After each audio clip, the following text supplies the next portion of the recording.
She knows You're that guy. Crosshair. You are that guy, pal. Wait for her, then take the shot.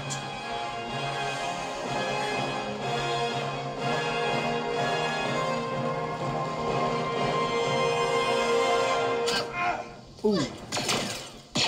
Perfect shot. Oh. Dang. I thought it was going to end.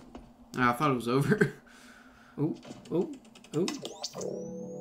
Yo. What? Oh. Is that an op? Bro, this is crazy. I got chills, man.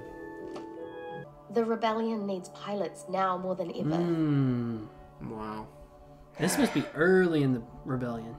She doesn't look... I made my choice. I mean, she's Hunter. probably like, what, five or 6 years older?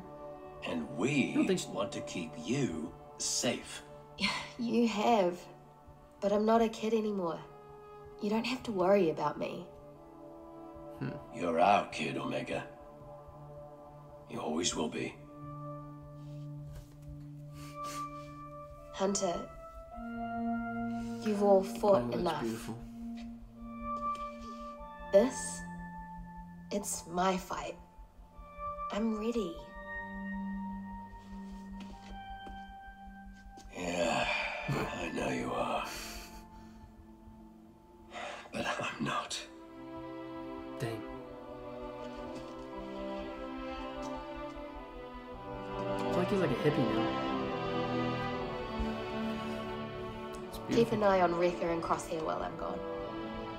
Betcha too. Off you go.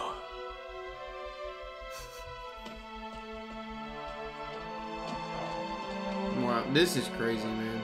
I can't believe it. I'm happy it ended this way. Yeah, I know. It's quite a far cry from what we thought. If you ever need us, Bring we'll be them there. back. Bring them back. They would cook in the rebellion, dude. They really would. Aww. That's so beautiful, man. What? Boom, you looking for this? Welcome back to BoomShot. I'm Kel. This is Colby, and yet another full circle moment for the channel. The Star Wars: The Bad Batch is over after 3 seasons. Episode 15. Wow, man. Yeah, what an experience. It's emotional, really. Yeah. We're gonna talk about the episode starting now. As always, what's the question? Or what's the question? What'd you think? You flipped it on me so I could flip it on you. Yeah. And spoiler warning, by the way. Yeah, spoilers if you haven't haven't seen it. Dude, 15-minute episode. I saw that and I was like, Let Filoni cook. let's go. Okay. It was really good, man. Picked up right where we left off last episode on the cliffhanger. But I have to say we were wrong. Dude, I don't think we could have been more wrong. We couldn't have been more wrong about multiple things. Yeah. And I couldn't be more happy about it. Yeah, I'm honestly okay with it too. I've never been more happy to be more wrong. Yeah, okay, so if you've watched previously, basically we thought every single one of them was going to die. We thought Hemlock would survive. We thought the research they had would also survive. How about the op? Yeah, the Oppenheimer? The operative. Oh, yeah. Yeah, no. It was nobody, I Yeah, guess. literally. I think it was I still think it was one of them cloned. But because there was one operative, they really zoomed on in for a second, and it looked like Tech. But then he died. Like, Yeah, I immediately thought after so that. too. And they would have shown if it was Yeah. like Tech. So, and actually, that's another If it was reason. actually Tech. Yeah. Not a Tech clone, but Yeah. yeah. But I'm kind of glad they didn't go the route of one of them actually being Tech. Mm-hmm. Would have felt cheap. Yeah, and at the end there when they showed Tech's goggles, like I was on hashtag Tech still lives after last season a little bit, not as much as the Cad Bane still lives. Yeah, you're still on that one. But I'm glad that I'm not glad he's dead, but I'm glad it wasn't like like an Avengers type thing where like they bring everybody back, you know, like he stayed dead. Yeah.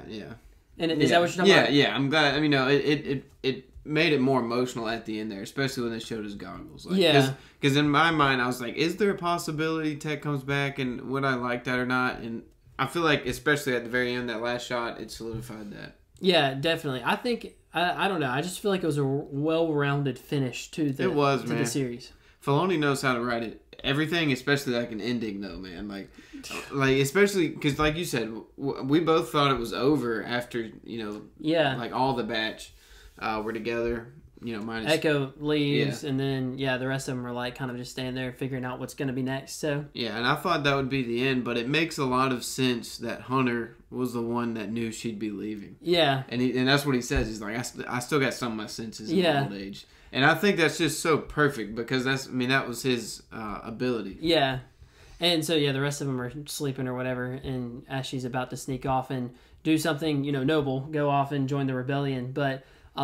I thought that was really cool, and also Hunter was like the first, like being the leader of the batch. She was the one who decided to keep her in the first place. Yeah. So like, it was beautiful. Yeah, it was beautiful. This show, I feel like this show as a whole had a lot of high highs. The lows were a little bit low, but I feel like it definitely had a lot of high highs.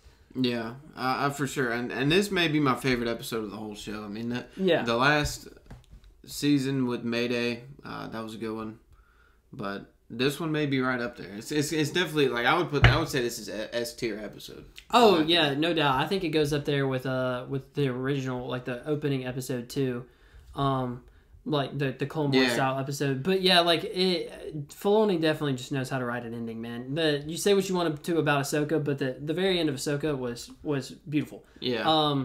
Also, the very end of this show was beautiful, and then don't even get me started on Star Wars: The Clone Wars. I could write a book about how great that ending is.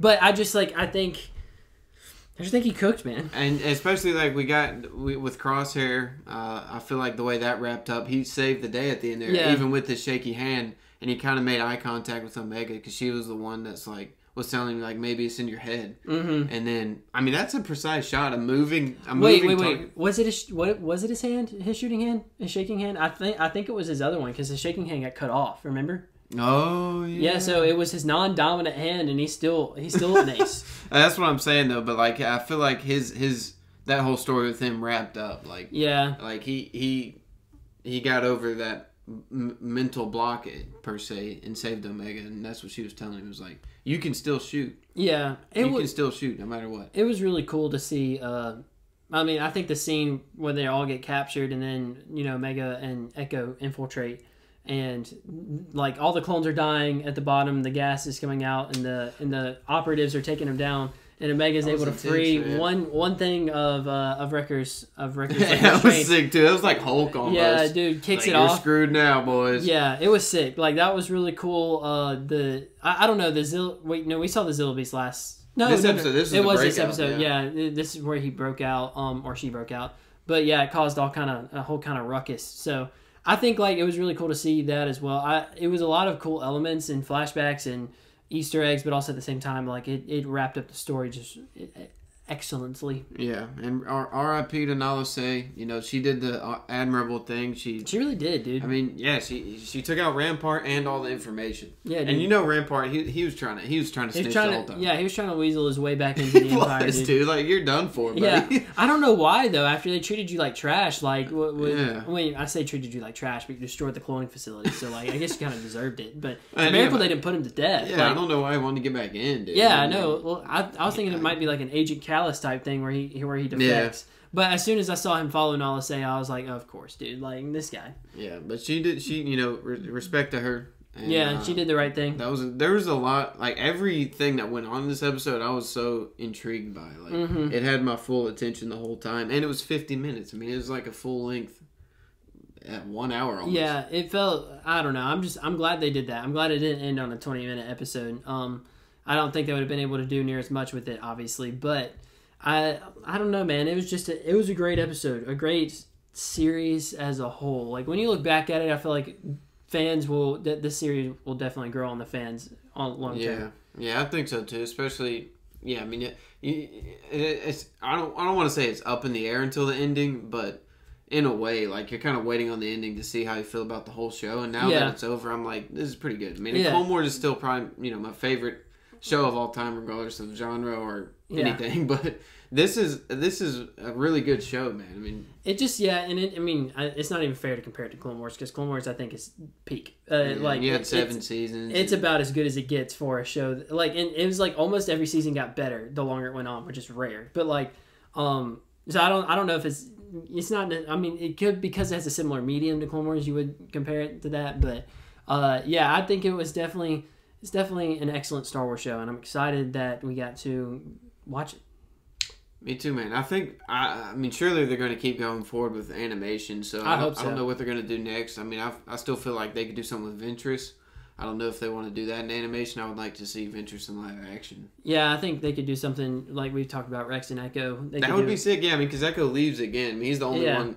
And, I can respect the rest of the batch just kind of laying low on Pabu. Yeah. I mean, they said, they fought enough wars for 100 men. Yeah.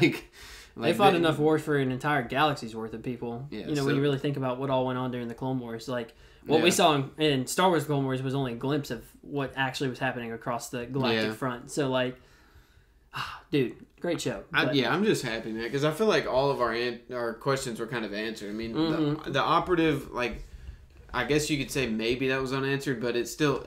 The answer was that it was really nobody. It kind of ended up being like a Merrick situation from Ahsoka, where it just ended up being a nobody. And so, like... and that answered the question. But, yeah, it answers the question in of itself, where it's just like, they're not really anybody significant, so... But I wasn't even bothered by it because of how well the story is written with the batch. Yeah, exactly. So, I don't know, dude. Do you have any last thoughts before we sign off? The music this whole season was great, man. So good. When they reunite with Crosshair, I remember that scene specifically sticking out to me right now. And the first, did they drop 3 at one time or 2? Is it? I think it was 3. Yeah, but those first few, like the very first episode with Omega, being held captive on. Yeah, it was very somber. I like that one a lot. There's a lot of like episodes that I can see myself coming back to, and especially this one. I mean, this was a beauty. It was, it's probably one of the better pieces of Star Wars content ever. I think, like, just like as an episode, just contained in an episode.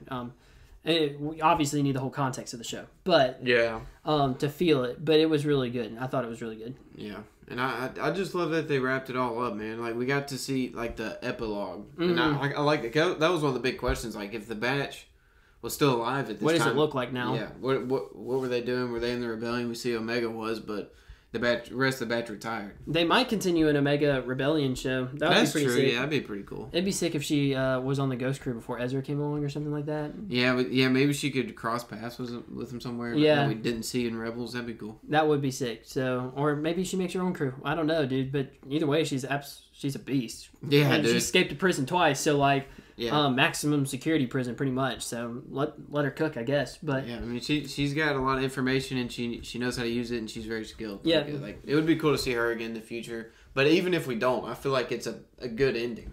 Yeah, and I feel like her, like when we look back at it, I remember talking about what is her ability. Like, she's one of the batch, right? Those are her brothers. Like, what is her ability? I think her ability was able to, like, she was the combination of innocence of all of them. That's like, a good point. Yeah. Like, she was the glue that kept the squad together, probably. I think that was her ability.